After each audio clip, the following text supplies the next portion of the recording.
안녕하세요. 오늘의 데일리 뉴스레터에 오신 것을 환영합니다. 1. 러시아의 잘못된 정권. 2.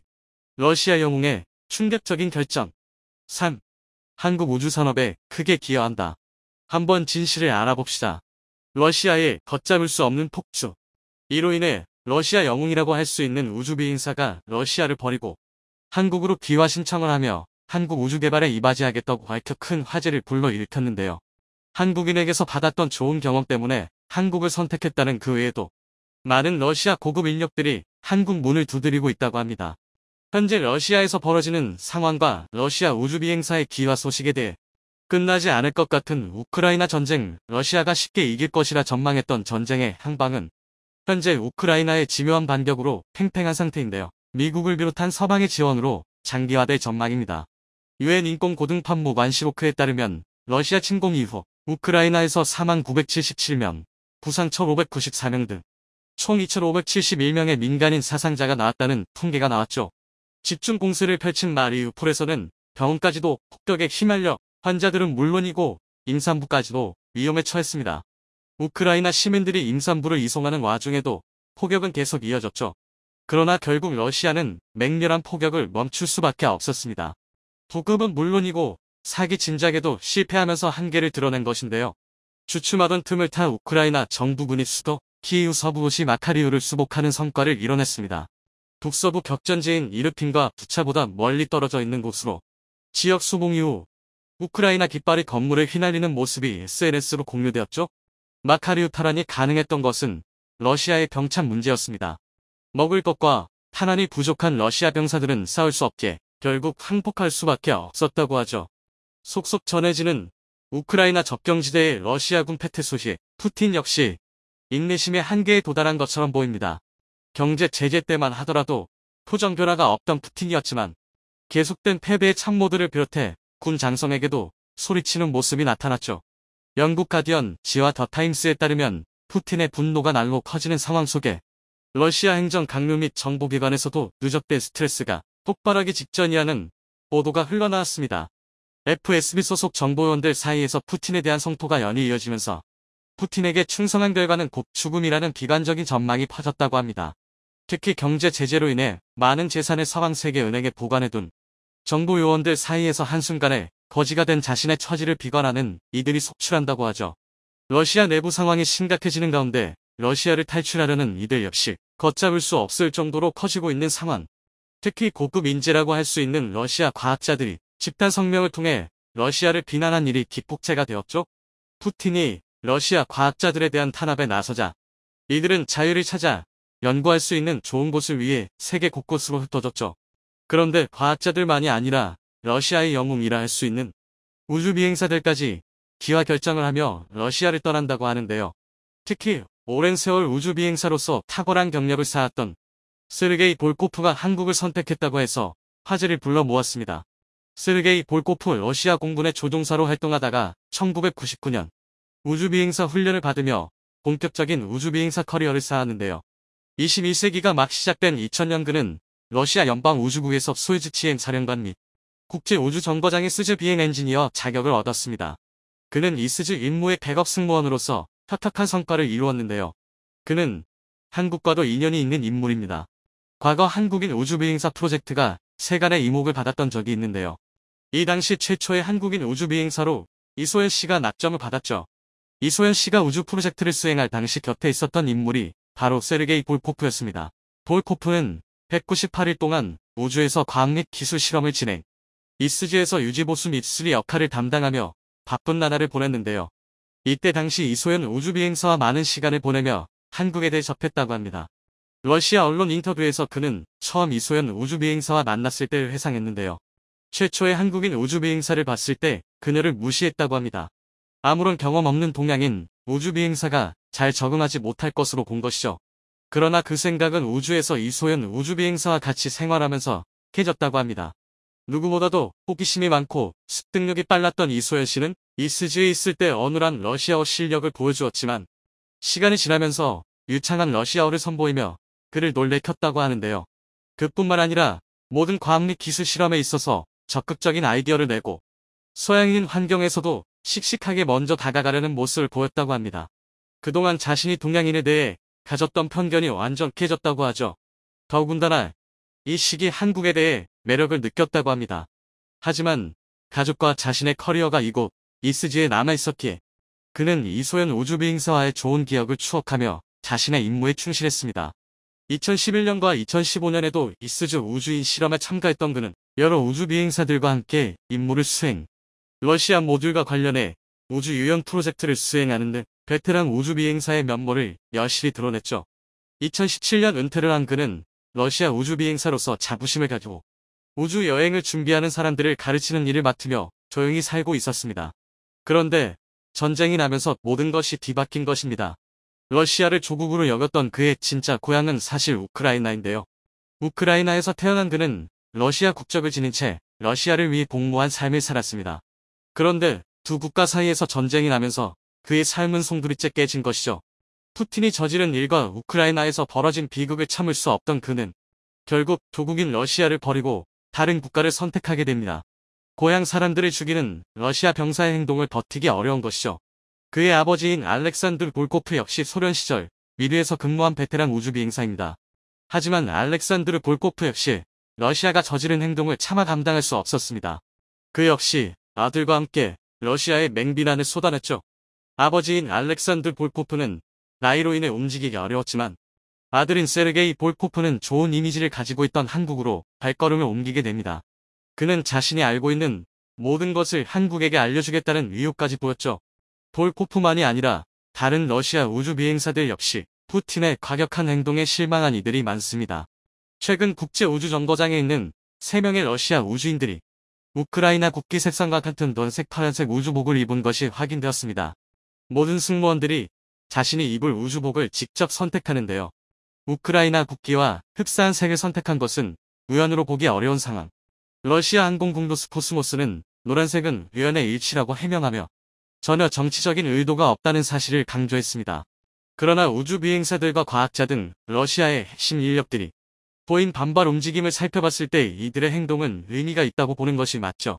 보도가 나오고 러시아 항공국은 이들 우주인들이 입은 우주복을 재빨리 다른 색의 우주복으로 바꾸는 행보를 보였습니다. 그러지 않아도 불편했던 푸틴의 심기는 더욱 불편해졌는데요. 공교롭게도 이에 발맞춰 러시아 항공국은 현재 러시아 우주기술이 적용된 국제우주정거장에서 러시아는 발을 빼겠다고 선언했습니다. 앞서 러시아 연방우주공사 사장인 드미트리 로고지는 서방의 제재로 이스즈 운영이 방해받을 수 있다고 언급하며 그로 인해 이스즈가 바다나 땅 위에 떨어질 수도 있다고 말하며 은근슬쩍 서방 세계에 대한 협박을 한 적이 있었죠. 바다나 땅이라고 말했지만 그가 노골적으로 암시한 것은 미국이었습니다. 지금 현재 러시아의 협조로 운영되는 이스즈가 망가지길 원치 않으면 러시아 요청에 잠자코 따르길 원한 것이죠. 거대 구조물인 이스즈가 만약 미국 주요 도시에 떨어지려도 하면 핵폭탄과 비교도 안 될 만큼 엄청난 인명피해가 일어날 것입니다. 과장을 보태자면 북아메리카 전역이 죽음의 땅이 될 수 있는 것이죠.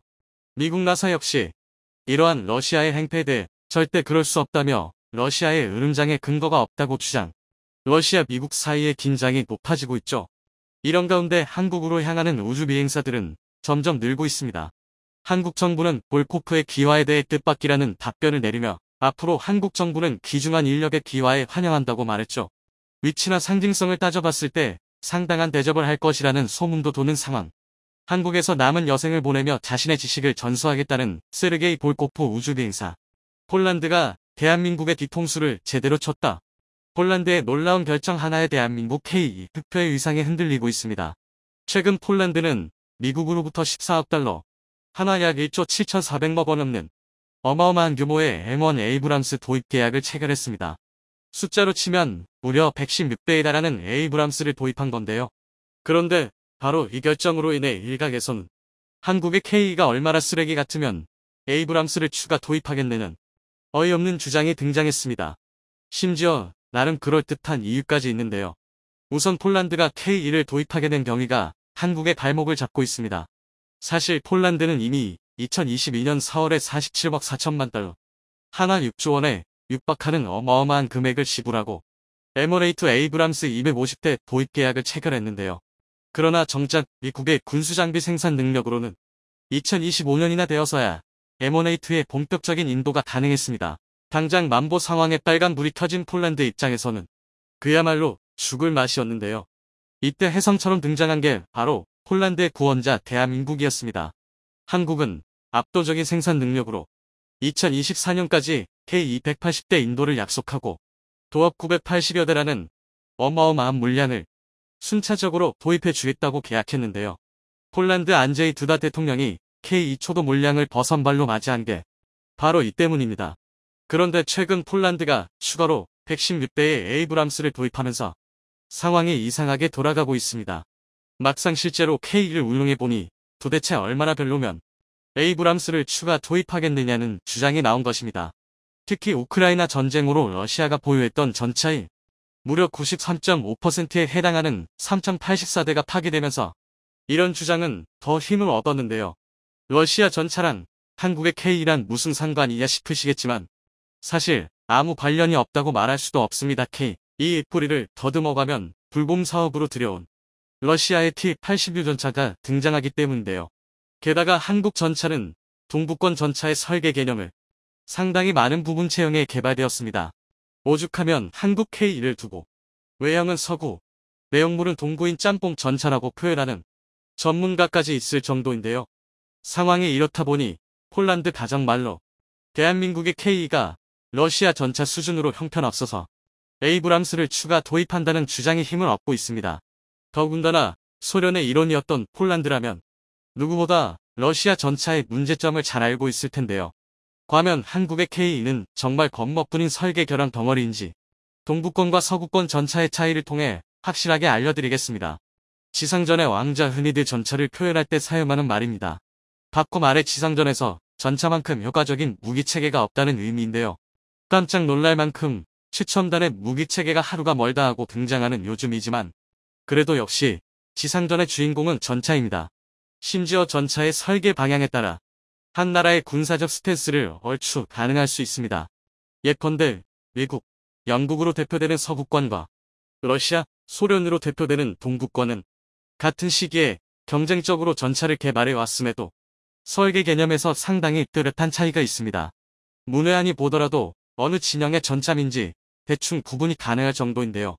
특히 서구권은 방어전을 상정하고 전차를 설계하는 반면 동부권은 대규모 전력으로 넓은 전선의 특정 지점을 돌파하는 중심작전의 교리를 전차 설계에도 적용하고 있습니다. 이른바 인해 전술인 건데요. 이를 가장 잘 보여주는 게 바로 미국입니다. M1 에이브람스의 초기 모델은 전장 9.7m, 전폭 3.6m, 전고 2.4m에 54.5톤이나 나가는 육중한 전차였습니다. 그런데 심지어 M1은 M1A2C에 이르러 중량이 무려 66.8톤까지 급격하게 불어났습니다. 이는 1988년에 등장한 M1A1 합터 초바마마와 아뇽 합금을 사용한 신형 복합 장갑을 채택하면서 방어력을 대폭 증가했고 이후 추가 장비와 장갑을 늘리면서 계속해서 무게를 늘려왔기 때문입니다. 이로 인해 M1 에이브람스는 1500마력이 AGT 15000C 타중 연료 가스터빈 엔진을 탑재했음에도 야지 최고 속도가 고작 시속 40km에 불과한데요. K2 흑표가 같은 1500마력의 DV27K 엔진을 탑재하고 야지 최대 속도 시속 50km, 평지 최대 시속 70km에 육박한다는 걸 감안하면 그야말로 느려 터진 겁니다. 하지만 이토록 두꺼운 장갑 덕분에 에이브람스의 승무원 생존율은 비약적으로 상승할 수 있었습니다. 실제로 걸프전 당시 이라크 전차에 의해 파괴된 에이브람스는 단 3대에 불과했고 그마저도 승무원은 전원 생존했습니다. 심지어 알라의 요술봉 RPG에는 흠집조차 나지 않았는데요. 반면 소리는 큰 구강의 주포에서 나오는 막강한 화력, 그리고 빠른 기동에 무선 집중했습니다. 적 포탄이야 먼저 보고 안 맞으면 그만이고 우리 포탄은 살짝만 스쳐도 치명타가 되는 설계 사상을 지니고 있었는데요. 따라서 대구경의 화력 공격에 용이하고 기동성을 위해 너무 무겁지 않으면서 큰 포를 장착할 수 있도록 전차를 설계했습니다. 대표적으로 소련의 T-72는 서방 전차가 105mm 주포를 사용할 때 125mm 활강포를 탑재했고 중량은 고작 41.5톤에 불과했습니다. 대신 780마력의 V92SE 디젤 엔진을 장착했음에도 최대 속도가 시속 60km에 달했는데요. 극단적으로 납작한 포탑을 보면 T-72가 얼마나 다이어트에 열심이었는지 알 수 있습니다. 이는 경사 장갑을 통해 비교적 얇은 장갑으로도 실질적인 방어력을 끌어올리기 위함인데요. 하지만 그렇다 보니 내부 공간이 협소하여 탄약 적재 공간이 상당히 부족했고 인체 공학적 측면에서 최악이었습니다. 오로지 기동력과 화력에 모든 걸 투자한 전차인데요. 더군다나 후기형으로 갈수록 복합 장갑에 반응 장갑을 추가하여 기본 400-500mm에서 최대 600-800mm까지 방어력을 향상시켰습니다. 오죽하면 미 국방부에서 T-72가 에이브람스보다 화력면에서 우위 있다고 평가할 정도인데요. 냉전 중이었던 당시의 시대상을 생각하면 대단히 놀라운 반응이었습니다. 게다가 T-72는 동구권 특유의 캐로젤식 자동장전 장치가 장착되어 있었으며 캐로젤식은 탄이 장약과 함께 수평으로 정렬되어 호수가 원하는 탄종을 위로 밀어 올려 장착하는 방식인데요. 장전 속도는 비교적 느리지만 구조가 단순해서 신뢰성이 높고 공간을 적게 차지한다는 장점이 있었습니다. 가뜩이나 차체 여유 공간이 부족한 동구권 전차에는 최적이었던 건데요. 이로 인해 동구권 전차에는 대부분 캐로젤식이나 비슷한 원리의 포르지나식이 탑재되어 있습니다.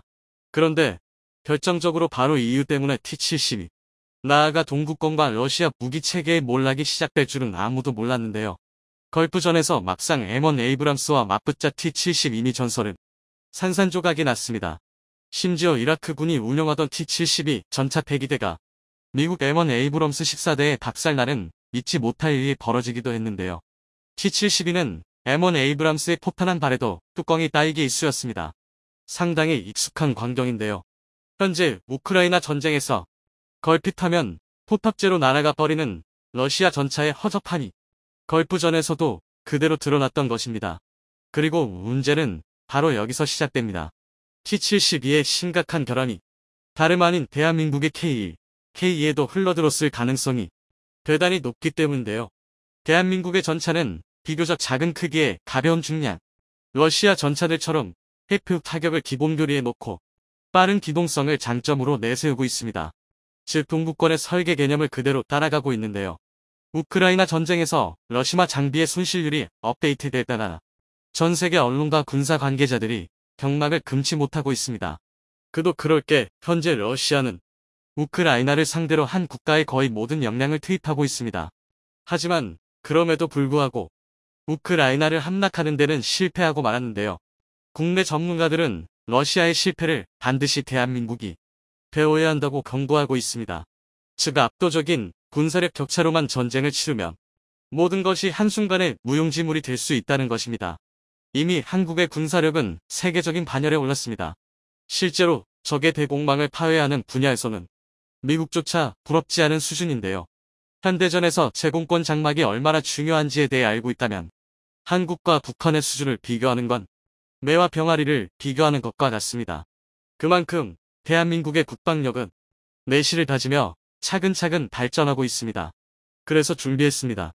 오늘은 대한민국이 독자 개발에 성공한 최강의 방패에 대해 알려드리겠습니다. 러시아가 또다시 미친 짓을 계획 중입니다. 우크라이나 내무장관 고문에 따르면 러시아가 2차 동원령을 준비 중이라는 첩보를 입수했다고 밝혔는데요. 이 주장에 따르면 블라디미르 푸틴은 최근 전쟁이 자신이 원하던 방향으로 흘러가지 않자 전쟁의 장기화를 노리고 무차별 진집을 계획하고 있다는 것입니다. 무차별 폭격으로 우크라이나의 모든 기반 시설이 파괴되고 서방이 지쳐서 나가떨어질 때까지 이 전쟁을 질질 끌겠다는 심산인데요. 그리고 충격적이게도 이를 위해 푸틴이 선택한 방법이 한마디로 시간을 벌기 위해 러시아 국민으로 인간 방패를 세우겠다는 건데요. 이로 인해 내년 1월쯤 러시아는 2차 동원령을 선포하고 50, 70만 명의 인원을 징집할 계획입니다. 이는 1차 동원령 30만 명의 2배가 넘는 엄청난 수치입니다. 가뜩이나 땅은 무식하게 넓고 인적 자원은 한 줌밖에 없는 러시아에서 50만, 70만 명의 성인 남성을 전쟁터로 몰아넣는 건 빈대 잡겠다고 촉가상간 불태우는 짓과 다를 게 없습니다. 더구나 1차 동원령 때 30만 명을 징집하는데도 내란 직전에 소요 사태까지 벌어졌다는 걸 생각하면 이번 2차 동원령은 국가적 멸망의 전초전이라 할 수 있는 행위입니다. 게다가 이 70만 동원병들이 전장에서 사지 멀쩡하게 무사 생활할 확률은 상당히 희박합니다. 실제로 우크라이나 침공 당시 러시아는 19만 명에 달하는 병력을 동원했지만 이미 사상률은 193%를 돌파했습니다. 100%가 넘는 이유는 19만 명의 거의 2배에 달하는 인원이 투입됐다는 뜻입니다. 그리고 이 수치는 러시아 전체 병력의 41%에 근접하는 어마어마한 수치인데요. 다시 말해 러시아군 중 1, 3 이상이 전사하거나 부상을 입었고 포로가 되었다는 뜻입니다. 그리고 이 중 상당수는 제대로 된 보급도 훈련도 없이 최전선에 투입되었다가 문자 그대로 갈려나간 1차 동원병 30만 명입니다. 그런데 이런 상황에서 70만 명을 더 투입하겠다는 건 그야말로 국민의 목숨을 전쟁터에 내다 버리겠다는 미친 소리밖에 되지 않습니다. 현재 러시아군의 전력으로는 몇 명의 병사를 동원하든 절대 우크라이나군을 이길 수 없습니다. 그리고 이 전투력 격차는 시간이 갈수록 더욱 커질 텐데요. 그도 그럴 게 지금 러시아군의 모든 무기체계는 바닥을 보이고 있습니다. 러시아군의 기갑 차량 손실률은 이미 최초 투입 물량을 기준으로 203%를 돌파했습니다. 이는 러시아군이 보유한 전체 기갑 차량의 43%에 달하는 어마어마한 손실률입니다. 심지어 전차의 사망은 더욱 심각합니다. 러시아군은 우크라이나를 침공하면서 최초 1200대의 전차를 투입했는데요. 그런데 지금까지 집계된 전차 손실량은 2924대에 달합니다. 초도 물량의 243%가 파괴되거나 누액된 것입니다. 과거 러시아군이 보유한 전체 전차가 3300대 남짓인 걸 감안하면 무려 88.6%의 전차를 잃은 겁니다. 여기에 도저히 현대전에서 써먹을 수 없는 구소련 시절 무기체계와 처참한 정비 능력, 그리고 부정부패로 고철이나 다름 없어진 치장 물량까지 생각하면 사실상 러시아군에 남아있는 기갑 전력은 전무하다고 봐야 합니다. 오죽하면 이러다 북한에서 쪽투모, 성군호 같은 2.5세대 전차까지 빌려온 것 아니냐는 우스갯소리가 나올 정도인데요. 이런 상황에서 아무리 동원병을 투입해봤자 보병이 한개이고 현재 러시아군의 보급 상황을 고려하면 제2차 세계대전 때처럼 병사 2명당 총 1개라는 황당한 사태까지 벌어질 수도 있습니다. 그나마 러시아군에서 사정이 괜찮은 건 공중전력뿐입니다. 현재 러시아군은 전쟁 전 초도 물량 기준으로 회전 미끼의 110%를 손실했으며 고정 입기의 85.2%를 잃었습니다. 이것만 해도 사실 전멸에 가까운 수치지만 그래도 기갑 전력에 비하면 아직은 몇몇 부대가 남아있는 수준입니다. 그러나 이는 겉으로만 보이는 단편적인 모습일 뿐 공격에 가담할 수 있는 공중 전력도 전무하다고 봐야 합니다. 이처럼 러시아군의 공중 전력이 그나마 멀쩡한 이유는 우크라이나군의 촘촘한 방공망 때문에 굉장히 소극적인 운용을 한 탓이 큽니다. 특히 러시아 헬기가 떴다 하면 격추해버린 스팅어로 인해 이제 군사 분야에 관심 없는 사람도 한 번쯤은 들어봤을 법한 유명 무기가 되었습니다. 심지어 미군조차 스팅어 생산 라인을 부활시키고 차세대 요격체로 사용할 계획을 세울 정도인데요. 우크라이나 전쟁을 계기로 그동안 효용성이 의심되던 맨페지가 현대전에서도 충분히 효과적이라는 사실이 증명된 것입니다. 그런데 이로 인해 뜬금없이 대한민국 공군 전력에 빨간불이 켜졌습니다. 맨페지가 현대전에서 이토록 강력한 위력을 발휘할 수 있다면 한국도 절대 안전한 상황이 아니라는 건데요. 일각에서는 유사시 한국도 러시아와 같은 꼴이 날 것이라는 경보도 등장했습니다. 바로 북한 때문입니다. 사실 우크라이나의 방공망이 아무리 촘촘해봐야 북한에 비하면 매들 장난 수준입니다. 현재 북한의 방공망은 단순히 양적으로만 봤을 때는 세계 최고입니다. 북한은 마주 오래전부터 6.25 전쟁에 자신들이 패배한 이유가 미군의 압도적인 공군력의 제공권을 빼앗겨서라고 생각하고 있는데요. 이로 인해 자신들이 공중 전력을 띄울 수 없으면 한국도 불가능하게 만든다는 생각으로 아주 촘촘한 거미줄 방공망을 구축했습니다. 단적인 예로 북한은 다수의 이글라 지대공 미사일로 자국군을 무장하고 있습니다. 이글라는 사거리 5.2km, 상승한도는 3.5km 수준의 구식 맨페지지만 이런 단거리 대공 방어 무기만 무려 14,000여 대를 보유하고 있습니다. 더군다나 한국이 보유한 대형 공격 헬기가 100여 대에 불과하다는 것과 비교하면 북한의 이 수치는 가히철벽이라는 표현도 막깝지 않습니다. 하지만 그렇다고 해서 한국의 헬기 전력이 고작 북한의 맨페지 때문에 무용지물이 된다는 것은 아닙니다. 그래도 북한의 위협에 대응책을 마련해야 하는데요. 그런데 얼마 전 한국이 엄청난 해법을 등장시켰습니다. 한국은 이미 전 세계에서 6번째로 더크 자체 개발에 성공했고 실전에 배치 중인 군사 강국입니다. 더크는 지향성 적외선 대응책을 뜻하는데요. 현대의 대공 미사일은 대부분 적외선 유도 방식을 채택하고 있습니다. 물론 미사일의 크기가 클수록 관성법, GPS, 디지털 명상 참조, 레이더 명상 참조 등 다양한 추적 방식을 동시에 사용하지만 그래도 가장 기본은 적외선 추적 방식입니다. 특히 맨페즈처럼 소형인 경우에는 대부분이 적외선 유도 방식을 사용하는데요. 그 이유는 적외선 유도 방식이 일단 값이 싸고 목표물의 여론을 맹목적으로 쫓아가는 방식이라 스텔스 기체를 상대로도 상당히 효과적입니다. 꼭 스텔스기가 아니라 하더라도 현대의 전투기, 헬기는 다양한 미사일, 교란 장비를 탑재하고 있지만 엔진에서 발생하는 열 자체를 숨기는 것은 불가능합니다. 이런 이유 때문에 거의 대부분 유도 미사일에는 적외선 유도 방식이 들어가는 것입니다. 그런데 더크는 적외선 방식의 유도를 기만시켜주는 최첨단 기만 체계입니다. 적외선 유도 방식을 최대한 간략하게 설명하자면 미사일 앞에 열탐지 카메라를 매달고 이를 바탕으로 주변의 가장 강력한 여론을 향해 날아가는 방식인데요.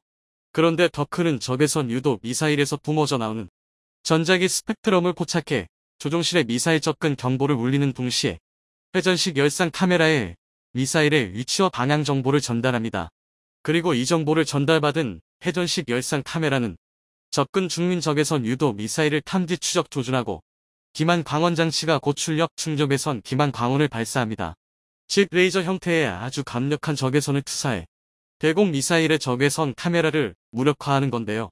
좀 더 알기 쉽게 비유하자면 어두운 방만에 있던 사람에게 갑자기 아주 강력한 플래시를 비춰서 일순간에 눈을 멀게 만드는 것과 같은 원리입니다. 그럼 결국 시각 정보를 잃은 미사일은 땅으로 옴두박질 치거나 목표를 잃고 추락해버립니다. 더구나 한국의 더크는 초단위의 짧은 시간으로 미사일을 격추하는 게 가능하고 완전 능동식이라 조종사의 개입 없이도 자동으로 상황을 판단하고 미사일을 무력화할 수 있습니다. 이런 뛰어난 기만 성능 덕분에 더크는 대공 방패의 최종 진화형이라고 불리는데요.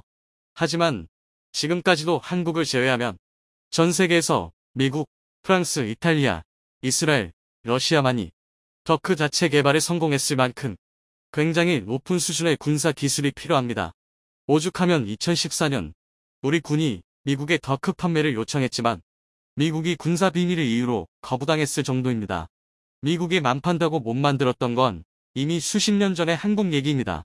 우리 기술진들은 미국의 판매를 거부당한 지 고작 4년 만에 더크 개발에 성공해버렸는데요. 하지만 일각의 전문가들은 아직 한국의 더크 기술이 정점에 오르지 못했다고 평가하고 있습니다. 그 이유는 헬기에 더크를 탑재는 했지만 가장 중요한 전투기에는 더크를 탑재하지 못했기 때문인데요. 북한의 방공망에는 맨페즈뿐만 아니라 상당히 위협적인 중장거리 미사일도 상당히 포진해 있습니다. 일례로 북한의 번개 5호는 우크라이나군이 러시아 전투기 요격에 요긴하게 사용하고 있는 S-300과 유사한 성능을 보유하고 있습니다.